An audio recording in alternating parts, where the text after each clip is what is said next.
So if you have any apps showing previously on your Android Auto, but now it is not showing on your Android Auto, so this is the solution video for that.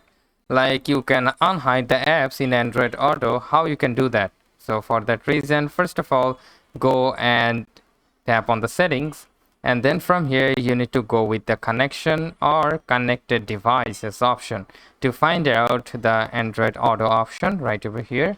Simply tap on that. And then again, you need to scroll it down and you will probably find out customize launcher right over here.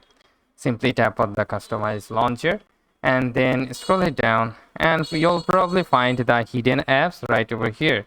So if you just tap on this, as you can see, it will show the apps on your Android Auto. So that's how you can unhide apps in Android Auto. So I hope this video helps you out. If yes, please leave a like and we'll see you pretty next time.